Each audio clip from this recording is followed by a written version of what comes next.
Hello, Bacho. Let's hit a given question. The question says the two ends of a train moving with uniform acceleration passes a certain point with velocities 6 km per hour and 8 km per hour respectively. What is the velocity with which the middle point of the train passes the same point? Option A 14 km per hour. Option B 5 km per hour. Option C 5√2 km per hour. Option D 10 km per hour.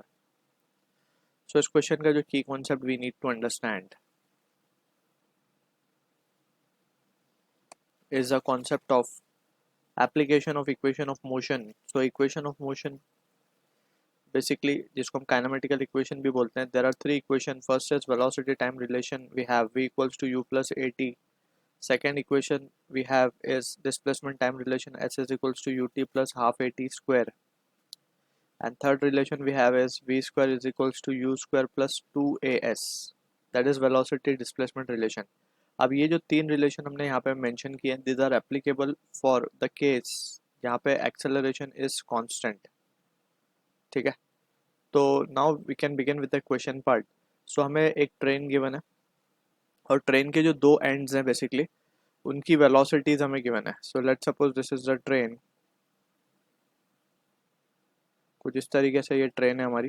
ठीक है, and let's suppose ये particular एक पोल है या फिर point है जहाँ से ट्रेन पास हो रही है. अब इसमें बोला गया कि हमें इस मिड पॉइंट की जो मिडल पॉइंट है ट्रेन का उसकी स्पीड हमें फाइंड करनी है when this it passes through this pole या फिर दिस पॉइंट कंसिडर कर सकते हैं हम इसको. ठीक है, तो क्वेश्चन में हम देख सकते हैं बेसिकली जब ये ट्रेन का इंजन बोल सकते हैं और ये लास्ट कोच है बेसिकली. तो जब इंजन पास होगी तो स्पीड 6 किलोमीटर पर आवर है and when last coach passes through it तो स्पीड है 8 किलोमीटर पर आवर. ठीक है, तो फॉर द फर्स्ट केस हम देख सकते हैं कि it is been accelerating right. तो दोनों के एंड पॉइंट की हमें स्पीड्स गिवन है यानी कि इसमें एक्सेलरेशन आया है 6 से 8 हो गया है स्पीड. तो एक्सेलरेशन हुआ है ट्रेन के अंदर and that acceleration first we will try to calculate. ठीक है, तो यहाँ पे हम third equation of motion use करेंगे that is v square equals to u square plus 2as. ठीक है, सो यहाँ पे हम देख सकते हैं फाइनल वेलोसिटी हो गई है हमारी 8 किलोमीटर पर आवर. ठीक है, तो 8 का स्क्वायर कर देंगे यहाँ पे and that will be equals to initial velocity 6 kilometre per hour plus 2as की अगर हम बात करें तो it will be the length, पूरी लेंथ जब ये पास होगी ट्रेन की जब ये स्पीड 6 से 8 होगी राइट. सो इसको हम l मान लेते हैं. ठीक, तो ये हो जाएगा 64 minus 36 and that will be 64 minus 36 and that will be equals to 2 into A into L. या फिर सिंपली हम इसको 2 को भी डिवाइड कर देते हैं भेज के यहाँ पे नीचे तो a इंटू एल की वैल्यू मिल जाएगी. So a L comes out to be ये वैल्यू आ जाएगी हमारे पास 28/2 यानी 14. ठीक है, so this is the value of a L we have calculated. अब हम बात कर लेते हैं इसको हम बोल देते हैं लेट्स से एक्सप्रेशन नंबर 1. अब मिड पॉइंट की जब बात करेंगे तो मिड पॉइंट की स्पीड क्या होगी लेट्स सपोज हम मान लेते हैं वो होगी v.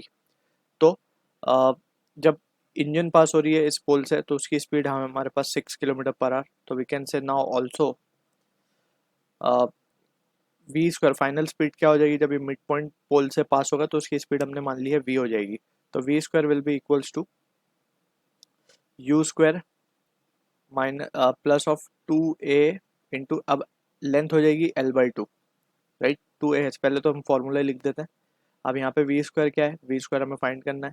You square basically initial speed of the train that is 6 square plus 2 into A into अब लेंथ होगी l/2. ट्रेन की हाफ लेंथ पास होगी अब इस पोल से. ठीक है, तो यहाँ से 2 भी कैंसिल हो जाएगा. तो ये बचेगा v square will be equals to 36 plus a l की जगह from equation 1 we can substitute the value as this 14. ठीक है, सो ये वैल्यू हमारे पास आ रही है 50. सो फाइनली v की वैल्यू हम देख सकते हैं it will be under root of 50. तो इसको हम लिख सकते हैं 25 इंटू 2. तो 25 का 5 बाहर आ जाएगा and √2. So this is the answer for the question we are getting जो कि मैच हो रहा है ऑप्शन सी के साथ. So I hope you understood the solution. All the best.